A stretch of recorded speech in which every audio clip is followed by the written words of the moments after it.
COGS, C-O-G-S, cost of goods sold. Cost of goods That'd be sold. Go ahead, Marlon. that'd be the value of the goods sold Nope. at a period. Nope. Nope, nope, nope. Cost of goods sold is the cost to make the revenue. So it's literally cost of revenue. So if they sold $75 billion, right, of phones and iTunes and all of these things, it cost them $45 billion to make that stuff. So they have a margin left over, and that's called the gross margin. Gross margin. And you can see, I'm not going to type in, if you look at this closely, I'm not going to type in 30423. I'm actually just going to subtract cell F3 and cell F4. So subtract cell F4 from F3, and I get 30,423,000,000 because that is the gross margin. So they sold $76 billion of products in Q4. That means they might have gotten cash for some of that. They might have not gotten cash for some of that. But they pushed out $75 billion of their products to the world, whether that they got paid right away or didn't get paid right away. And it cost them $45 billion to make that stuff. So it cost them money to buy the glass and the equipment, all the stuff that goes into one of these things. And you can see that they made, if you think about it, they made about half. They made about 50%. For every dollar they sold, it cost them about 50 cents to produce those goods. So if we actually just do this, we can do gross profit or gross margin percentage.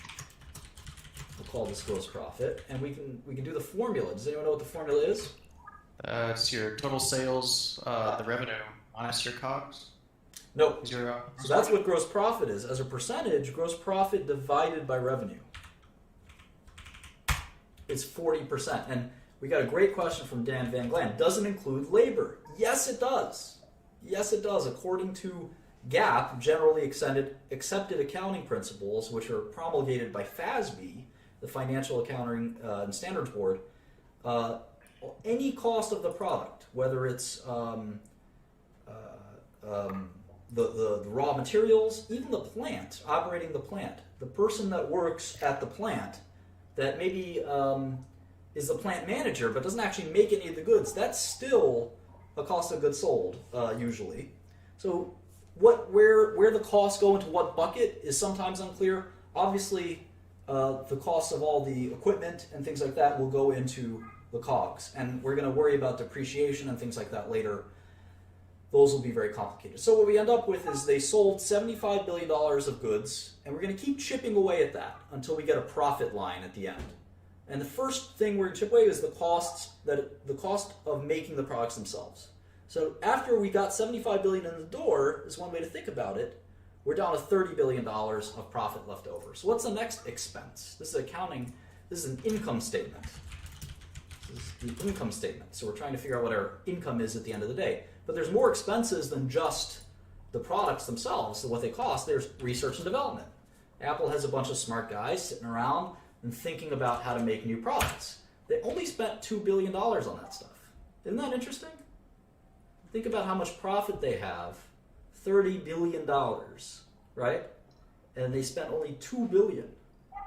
$2 billion on research. And how about marketing? Selling, general, administrative. So that's not just marketing.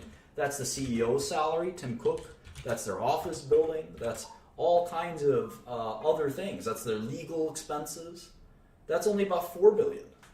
So they're a really profitable company. After their cost to make the stuff, they barely spend any money on these other things. So we're going to call these operating expenses. Operating expenses. This is what it costs to run Apple. About $6 billion. $45 billion to actually make the products, but $6 billion to actually run the company. So operating profit is kind of what's left over. And this is an important line. Operating profit is kind of gross profit minus operating expenses. So now we're down to $24 billion. So revenue was $75 billion in Q4 15, and now operating profit is $24 billion. So we can actually do an operating margin. Operating margin. And that operating margin is roughly 32%. That's a very high margin. Most businesses don't have a 32% operating margin. Some pharmaceutical companies do, but retailers and things like that have more like 10% operating margins. So pretty healthy margins from Apple. What's left after operating profit? What other expenses could there be? It's going to be a lot of financial and taxation kind of expenses. So that's the only thing separating us between operating profit and what we call net profit. Net profit. So taxes is a huge part of that. And interest on all that cash they've got, right? They get $402 million of just interest. So we call that pre-tax income, and then there's finally taxes, which are what you think they might be.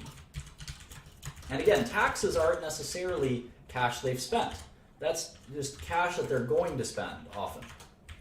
And what we're left with is $18 billion. So we can calculate again a net margin percentage.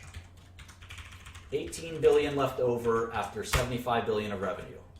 So 24 cents. Every dollar that Apple gets from you, they keep 24 cents. Isn't that interesting? We can also calculate a tax rate. What does Apple pay in taxes? Well, they're making 24 billion before taxes. They spent 6 billion on taxes, so 6 divided by 24 is 25%. How about that? Apple pays double or triple the tax, or we all pay double or triple the tax that Apple pays, even though Apple is a corporation. So that's what a lot of people don't like about corporate America. 25% tax rate, that's pretty low. And then we can think about it on a per share basis. So what's the income per share or earnings per share, EPS? Well, we have to write down how many shares there are. Let's do this. There are 5,594,127 shares. So let's see. So the earnings per share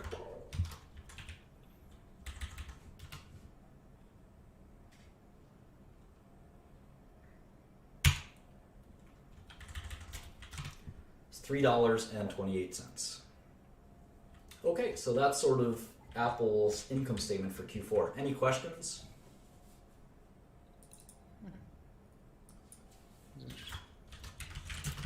I'll teach you some quick Excel.